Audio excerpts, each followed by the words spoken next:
بسم اللہ الرحمن الرحیم۔ آج ہم پڑھیں گے دو قومی نظریہ۔ شارٹ سوال ہے۔ سوال دو قومی نظریے سے کیا مراد ہے؟ دو قومی نظریے سے مراد دو قومیں ہیں، ہندو اور مسلمان۔ یہ دو قومیں ہندوستان کے اندر بستی تھیں۔ ان کی معیشت، ان کی معاشرت، ان کی ثقافت، ان کی تہذیب، ان کا مذہب، یہ دونوں چیزیں ایک دوسرے سے جدا تھیں۔ اس لیے یہ قوم کبھی ایک ساتھ اکٹھی نہیں رہ سکتی۔ اس سے مراد ہے دو قومی نظریہ۔ اگلا سوال ہے کہ ہندوؤں نے اردو زبان کی مخالفت کیوں کی؟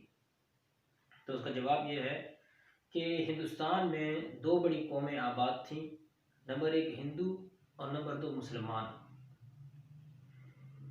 تو اب مسئلہ یہ تھا 1857 میں جب انگریزوں نے ہندوستان پہ قبضہ جما لیا اور اپنی حکومت کا باقاعدہ آغاز کر لیا، تو پھر اس کے بعد مسلمانوں میں اور ہندوؤں کے اندر یہ مسئلہ پیش آیا کہ ہندوستان کی قومی زبان کون سی ہونی چاہیے۔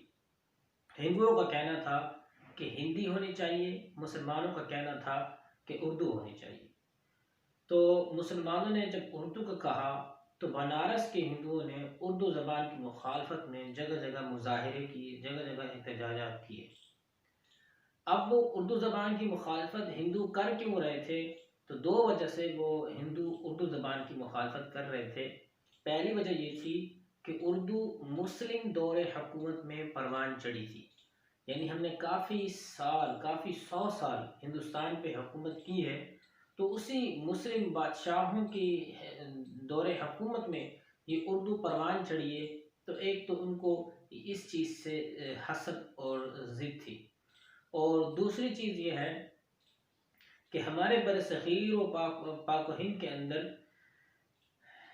دین اسلام جو پھیلا ہے وہ دو زبانوں کے ساتھ پھیلا ہے، ایک فارسی کی زبان کے ساتھ، دوسرا عربی زبان کے ساتھ۔ ان دو زبانوں کے ساتھ قرآن و حدیث اور دیگر جتنی بھی چیزیں ہیں جو فقہائے کرام کے ہم اشعار پڑھتے ہیں، صوفیائے کرام کے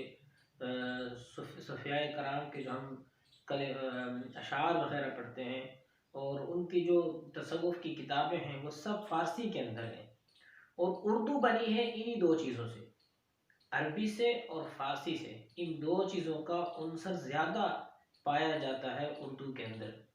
تو یہ در حقیقت اردو کی مخالفت نہیں تھی، اسلام کی مخالفت کر رہے تھے، کیونکہ انہی دو زبانوں کی وجہ سے اسلام پھیلا ہے، اور یہ اردو یہ انہی کی چونکہ شاخ ہے ایک طرح سے، تو اس لیے ان کو یہ اس چیز کا خیزان تھا، اس لیے ان کو اس چیز کا حسد تھا کہ اسلام چونکہ پھیلا ہے ان دو زبانوں کی وجہ سے، اور اس کو چونکہ اسلام میں دخل ہے، تو اس وجہ سے حقیقت میں جو یہ مخالفت کر رہے تھے وہ دین اسلام کی کر رہے تھے، نہ کہ اردو کی۔